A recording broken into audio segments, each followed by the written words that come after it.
ආපදාව හේතුවෙන් විනාශයට පත් වුණු දුම්රිය මාර්ග පිළිබඳව සොයා බැලීම සඳහා ප්‍රවාහන හා මහමාර්ග අමාත්‍ය විමල් රත්නායක මහතා ඊයේ දින නාවලපිටියට පැමිණ තිබුණා. මේ එහිදී අදහස් දැක්වූ විමල් රත්නායක අමාත්‍යවරයා ප්‍රථම නාවලපිටිය සහ නුවරඑළිය දිස්ත්‍රික්කයේ විශේෂම කොත්මලේ ඒ ප්‍රදේශවල වෙලා තියෙන විශාල විනාශයක් වෙලා තිබෙනවා මේ ආපදාව විසින්.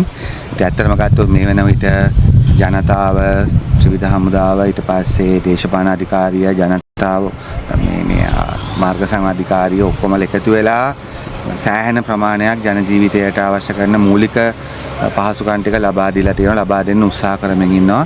දැන් මෙතන තියෙන්නේ අපි නාවලපිටිය නගර ඉඳලා මේ ගම්පොලට යන ප්‍රධාන මාර්ගය. දැනට තිබෙන විශාල නායයක් මෙතන වෙලා තිබෙනවා. ඒකෙන් ප්‍රධාන පාරක් කැඩිලා දුම්රිය මාර්ගයක් මේ තිබෙන අපි අතරම මේ දුම්රිය මාර්ගය ළඟ ඉන්නේ. මීටර් 200ක් විතර කැඩලා තියෙනවා. මන්ත්‍රීතුමා කියව විදිහට තව එහාත් තව මීටර් 100ක විතර කොටසක් කැඩලා තිබෙනවා.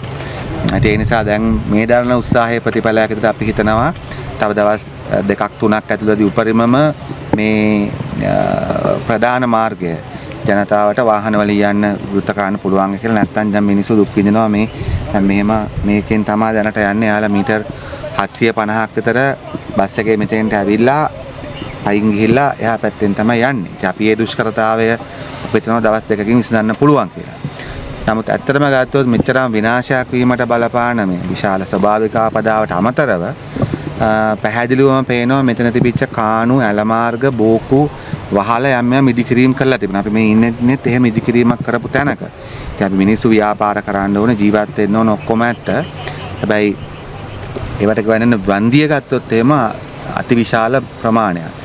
ඒ නිසා අපි මම හිතනවා ඒක නියෝගයක් දෙන්න දෙයක් නෙමෙයි, තේරුම් ගන්න තියෙන දෙයක්. අපි ඇලමාර්ග වැහුවොත්, අපි කාණු වැහුවොත්, අපි බෝක්කුව වැහුවොත්, අනවසර තැන්වල ඉදිකිරීම් කළොත් වන්දි ගවන්න වෙන්නේ ජීවිත සහ හැම දෙයකින්ම. ඒ නිසා අපි කොහෙත්ම බලාපොරොත්තු වෙන්නේ නැහැ මේ අනවසර ඉදිකිරීම් වලට ඉඩ දෙන්න. නමුත් අපි දන්නවා ජනතාව අවුරුදු 25ක් 50ක් තිස්සේ වැරදි ක්‍රමයක් ඇතුළත පුරුදු වෙච්ච දේවල් තියෙනවා. ඒක එකපාර අපිට එක නියෝගකින් වෙනස් කරන්න බෑ. ඒක කරන්න බලාපොරොත්තු වෙන්නේ තමයි මින් ඉදිරියට අලුතෙන් එහෙම දේවල් වලට යන්න නොදී ක්‍රමානුකූලව ජනතාව ආරක්ෂිත තැන් වලට ගෙනියන එක. ඉතින් දැන් මම හිතනවා අපිට මේ මාර්ග විවෘත කරාට පස්සේ අපේ අරමුණ තිබෙන්නේ NBR එකේ වාර්තා පදනම් වෙලා මාර්ගය අපි හොඳට හදන මම හිතන්නේ මේකට බොහෝ දුරට අර පස ආරක්ෂා කරන සොයිල් ප්‍රොටෙක්ෂන් අර වෝල් එක්ක මේ පාර හැදුවොත් අපි හිතනවා ඒවා හදපු හුඟක් තැන්වල ආරක්ෂාලා තියෙන නිසා යම් උත්තරයක් වෙයි කියලා. ඒකට මුදල් වෙන් කරලා තිබෙනවා මහා මාර්ග අමාත්‍යාංශයට. ඒ වගේම මේ රේල් පාරේ කටයුතු ගත්තොත් ටිකක් සංකීර්ණයි. ඉතින් ඒකත් අපි බලාපොරොත්තු වෙනවා. දැන් ඉස්සෙල්ලා අපි දැනට දුම්රිය මාර්ග යම් ප්‍රමාණයක් ඕපන් කරලා තිබෙනවා ඔෆිස් ට්‍රේන්ස්. ඒක අපි බදුල්ල හපුතලේ මාර්ගය වෘත්ත කරගන්න අපි ගොඩක්ම අවසාන මට්ටමට අවිලා තිබෙන්නේ. ඉතින් අපිට අභියෝගයේ තියෙන අතර පේරාදෙනියයි නානුවයි අතර කොටස.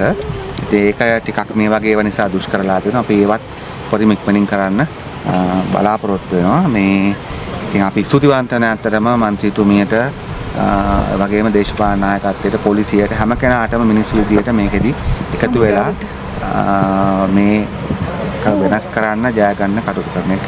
ඒතකොට අමතව අපි දැන් දුම්රිය දෙපාර්තමේන්තුවේ නිර්ණය දෙන්නත් දැක්කා කැලණිවැලි වගේ දුම්රිය මාර්ග නිශ්චිතව ආරම්භ කරන දවස් කියනවා. එතකොට අපිට මේ උතුරු නැගෙනහිර සහ උඩරට එහෙම සාමාන්‍යයෙන් ඇස්ටිමේට් කළ කාලයක්වත් දෙන්න බැරි වේද? උතුරු නැගෙනහිර කියන්නේ කේකේස් රෝඩ්ද? අපි දැන් මහවට ආරම්භ කරා. එතකොට දැන් මහව ඕමන්තේ කොටසේ තියෙනවා විශේෂයෙන්ම කලාවේ මම ගියා බලන්න පෙරීදා. කලාවේ පාලම ළඟ අතිවිශාල ගඟ කඩාගෙන ගිහලා තියෙනවා පාලම ළඟින්. ඒක නිකන් කියුබ් මෙට්‍රික් කියුබ් 600ක් විතර දාලා හදන්න ලොකු වැඩක්. අපි පටන් අරන් තියෙන්නේ. ඒවට අපි හිතනවා සති 3ක්වත් ඇයි කියලා නදන් එක. නමුත් තාම දුෂ්කර එක තමයි මේක. මොකෝ මේකේ ප්‍රමුඛ ඉඳලා පේරාදෙනියට හදන්න තියෙනවා. එතන යම් යම් ආකාරයේ ලෑන්ඩ් සයිට් 37ක් විතර තියෙනවා මේ මුළු ඒරියා එකේ. එතන ඉඳලා මෙතෙන්ට තව ගොඩක් තියෙනවා. ඉතින් දින දෙන්න වෙන්නේ අපි යම් කිසි සලස්මක් එක්කනේ. ඉතින් මම හිතනවා කලින්ට වඩා අපි වේගෙන් වැඩ කරනවා. නමුත් ඒ වගේම වගකීමකින් වැඩ කරන්නත් ඕන. මේ මොකද කෝච්චියක් යන්නේ ටොන් 100,000 ගාණක් බරයි. ඒකට හරියන තැනක්ද මම ඒකයි මම මෙතනක් දැක්කේ මේක පාර හදන තරම් ලේසියෙන් මේක හදන්න බෑ. ඉතින් ඒ නිසා මහන්සි වෙලා හරියට හදන්න ඕනේ. අවසාන වශයෙන් 27 වෙනිදා ලොකු ව්‍යසනයක් සිදු වුණේ. ඒත් එක්ක විපක්ෂ නගරන ප්‍රධාන යෝජනාව කොත්මලේ වගේ ජලාශ ආණ්ඩු පක්ෂයට හිතවත් ඉංජිනේරුවරු දැම්මා, රාජ්‍ය නිලධාරීන් දැම්මා. ඒකෙන් මේ ව්‍යසනය වුණේ. ආණ්ඩුව පැත්තෙන් මේකට ප්‍රතිචාරයක් ලබා දෙන්න බලාපොරොත්තු වෙන්නේ නැද්ද?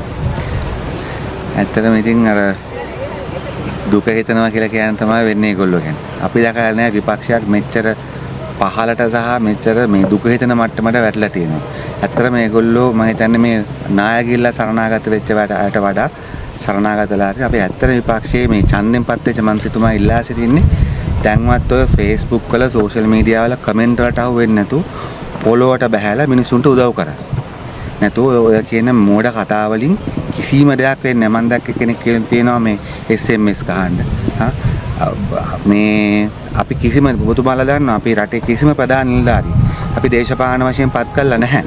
ඒක තමයි ඇත්ත. ඒ නිසා අපිට එහෙම මුමනාවක් නෑ. අපි රටේ නිලධාරීන් කොහොමද වැඩ කරනවා. ඉතින් මට ඒකයි කියන්න තියෙන්නේ මේ එහෙම يعني ඇත්තටම විපක්ෂය අසරණලා තියෙනවා මම හිතන්නේ මේ ජනතාවට වඩා.